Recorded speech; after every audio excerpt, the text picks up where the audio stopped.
Bonjour tout le monde et bienvenue sur Money Tree, le podcast qui vous parle d'investissement et de finances personnelles au sens large et sans tabou. Je suis Julien Calamotte, investisseur passionné et auteur du livre à succès S'enrichir grâce à l'immobilier. J'avais envie de partager ma façon d'investir, forcément, mais également de découvrir avec vous de nouvelles façons de faire fructifier notre argent. C'est pourquoi j'ai créé ce podcast pour y recevoir des invités qui nous partagent leur savoir et leurs expériences en toute simplicité.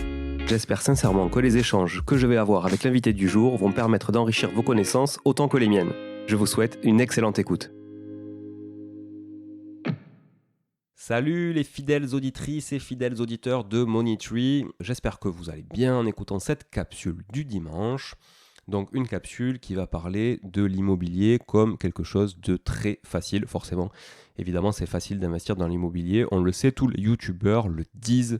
On peut investir en partant d'absolument rien, mais surtout en n'ayant pas grand-chose dans le cerveau et en se branlant la nouille sur les plages de Thaïlande. Voilà, c'est bien connu, tout en achetant une villa à Bali et un appart à Dubaï, évidemment. Voilà, mais non, en fait, si vous pensez que tout sera facile, laissez-moi vous dire que c'est une belle erreur. En réalité, absolument rien ne sera facile. Donc ceux qui ne font rien pensent qu'il est facile de faire ce que vous faites parce que peut-être que vous le faites avec plaisir. Mais en tout cas, ceux qui, comme moi, le font, vous diront que c'est peut-être simple, surtout quand on a l'habitude, mais loin d'être facile.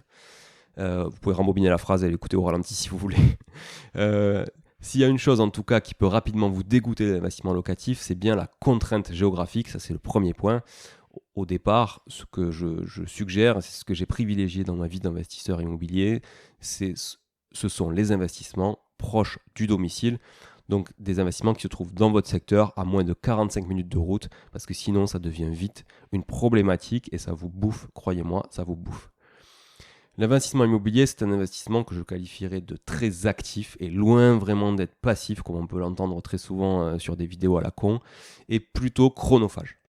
Donc vous allez vous préparer quand même à passer des heures et des heures à faire plein de tâches.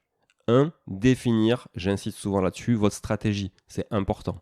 Vos objectifs, votre horizon d'investissement. J'y reviendrai peut-être de manière plus importante dans une autre capsule. Établir des prévisionnels de manière générale sur une construction de patrimoine, mais aussi, évidemment, sur chaque bien, à chaque fois que vous visitez quelque chose. Vous allez rechercher des biens, vous allez contacter des vendeurs, des agences, puis vous allez les relancer, puis vous allez les recontacter, puis vous allez être dégoûté de travailler avec l'un ou l'autre. Donc vous allez refaire un réseau, puis reconstituer encore. Vous allez développer ce réseau, vous allez le rechallenger, vous allez complètement le remodeler. Vous allez faire des visites, vous allez encore faire des visites, puis vous allez refaire des visites, puis vous allez évaluer des travaux avec un artisan, puis un autre, puis vous allez le relancer parce qu'au bout de 15 jours, il n'y aura toujours rien. Puis au bout de 3 semaines, il n'y aura toujours rien. Mais il vous aura dit que le lendemain, vous l'aurez. Mais finalement, vous ne l'avez pas. Donc vous le relancez encore. Tout ça, croyez-moi, c'est de la grosse charge mentale. Puis vous faites des offres après, évidemment. Vous faites des offres.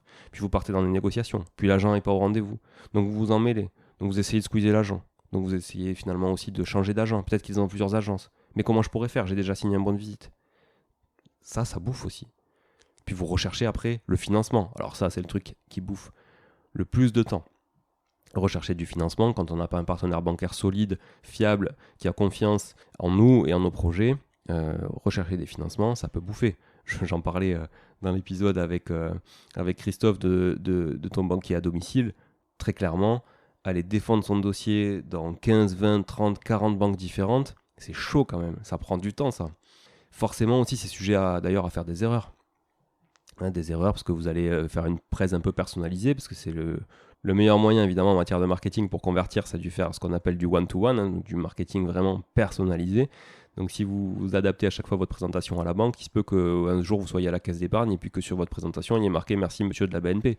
Donc voilà, c'est quand même aussi du temps, toujours pareil, de la charge. Et puis vous allez échanger avec les études notariales. Il manque toujours un papier, il manque toujours un truc. Il vous faut toujours imprimer un truc pour le signer parce que vous comprenez, la digitalisation, c'est pas encore pour tout le monde. Je lisais encore ce matin sur un groupe Instagram, je sais pas s'il y en a qui m'écoutent et ils penseront à ce message, mais de quelqu'un qui demandait comment on peut faire pour imprimer un dossier à moindre coût et le relier pour la banque. Mais ça n'existe plus, ça, c'est fini. Vous pouvez plus faire ça aujourd'hui. Si le banquier vous exige un dossier papier, mais changez de banque en fait. La problématique là, elle vient pas de vous, elle vient d'eux très clairement.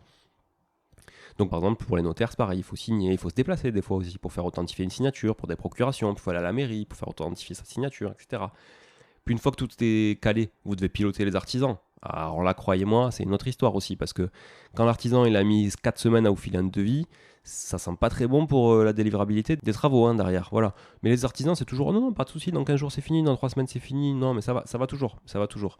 Et rares sont ceux qui sont vraiment très transparents sur les délais qui mettront vraiment pour la réalisation des travaux. Et puis après, vous allez vous occuper de l'agencement, de l'ameublement, de la déco. Vous allez, me prendre votre visseuse. Mais merde, il n'y a plus de batterie. Il va falloir changer la batterie. Oh non, ça ne marche pas. Ah, mais j'ai pas le bon embout. Ah ouais, mais attends, mais non, j'ai oublié ma visseuse à la maison. Ah merde, il faut que je refasse 1 heure de route parce que j'ai investi trop loin de chez moi. Donc je fais l'heure de route. Et puis je vais prendre ma visseuse et puis je vais avoir oublié encore un truc. Donc je vais refaire 1 heure de route. Ou alors je vais aller au casto du coin pour acheter une autre visseuse. Donc en fait, au bout d'un moment, j'aurai 12 visseuses parce que finalement, je l'oublie à chaque fois. Bon, enfin, vous avez vraiment pas mal de choses à faire dans l'agencement, l'ameublement, la déco si vous en occupez tout seul. Et puis monter des meubles Ikea, ça va un peu, mais franchement, ça devient un peu relou, quoi. Donc vous allez rédiger les annonces aussi de location. Il faut les rédiger, il faut prendre des belles photos, il faut les retoucher un petit peu pour qu'elles soient plus sexy. Puis voilà, il faut écrire un texte un peu marketing pour que ça donne envie. Et puis après, vous faites les états des lieux. C'est chiant, ça, les états des lieux. Entrant et sortant, il faut tout regarder, il faut prendre en photo. Puis le mec, il est là, il tourne en rond, il a l'impression que vous voulez lui faire à l'envers. Franchement, c'est vraiment une plaie, les états des lieux. Et puis vous allez gérer la location courte durée si vous voulez pas faire d'état des lieux. Mais bon, il faudra quand même checker à chaque fois. Parce que s'il manque un truc, il faudra le ponctionner au bon voyageur et pas au mauvais. Et puis il faut qu'Airbnb aussi ait la preuve que ce soit bien lui, donc il faut le faire rapidement. Puis vous allez gérer des galères de courte durée, évidemment, je vous en passe. Je ferai venir une conciergerie pour nous raconter les plus belles anecdotes de location courte durée. Je pense que ça fera rire plus d'un ou d'une d'entre vous. Puis vous allez gérer tous les aléas, évidemment, afférents à la vie de bailleur. Et puis suivre aussi vos comptes et vos résultats. Est-ce que les loyers sont tombés ? Est-ce que j'ai pas trop dépensé ? Est-ce que je suis bon ? Ah merde, il faut vraiment que je fasse toute cette paperasse juridique aussi, et comptable et légale. Mais c'est chiant, et mon comptable, il me met la presse pour que je lui donne tous les trucs. Et je mets mes tickets de caisse dans une enveloppe. Et il faut pas que j'oublie, il faut que je marque le bien, il faut que je marque bien le truc, etc. Et puis la moindre dépense, il faut que je la justifie. Et oui, il y a une comptabilité, vous avez une liasse fiscale, vous avez un bilan à l'MNP au réel, vous en avez un pareil évidemment un CI à l'IS. Après, si vous êtes en LMNP à l'abattement forfaitaire, et que ça vous va très bien en termes de fiscalité, bon, mais c'est sûr que c'est beaucoup plus simple. Sinon, vous avez aussi la comptabilité digitalisée, comme avec Ça compte pour moi que j'ai reçu dans l'épisode 35 du podcast.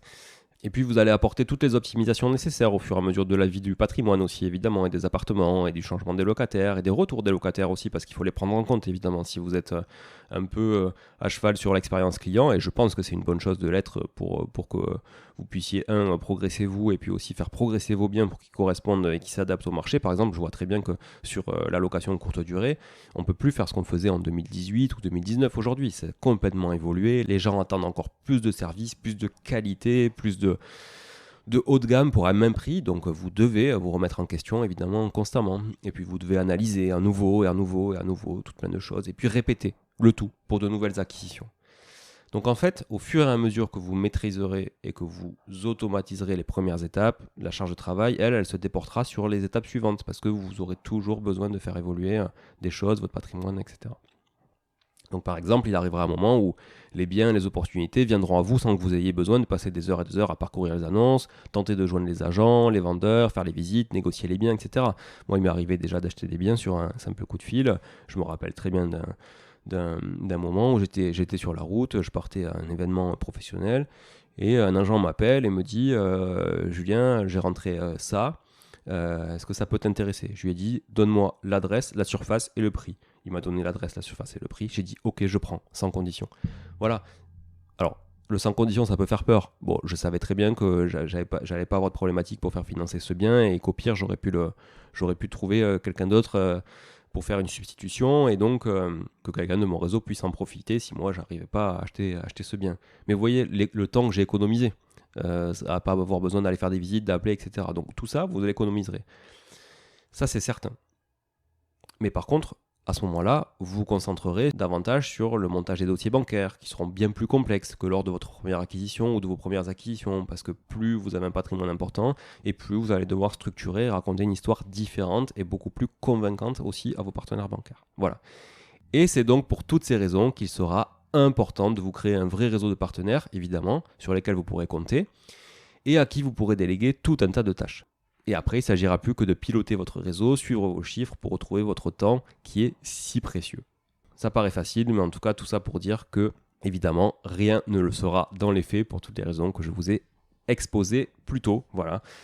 Je vous remercie encore tous d'être là. Je le fais tout le temps, vous le savez, je suis un gros bisounours du remerciement, mais c'est important. Le podcast prend de plus en plus d'ampleur et j'en suis très très content. C'est vraiment grâce à vous et grâce au fait que vous en parliez autour de vous, que vous notiez le podcast sur Spotify et sur Apple. Sur Apple, faites aussi l'effort de laisser un message écrit. Il faut appuyer sur le bouton rédiger un avis, juste pas appuyer sur les étoiles, mais vraiment il y a un pictogramme avec rédiger un avis. Il faut appuyer dessus, vous rédigez l'avis en même temps que la notation 5 étoiles. Et vraiment, vous êtes des amours. Je vous dis à très vite pour le prochain épisode avec un invité sur Money Tree, votre podcast préféré, bien évidemment. Ciao, ciao.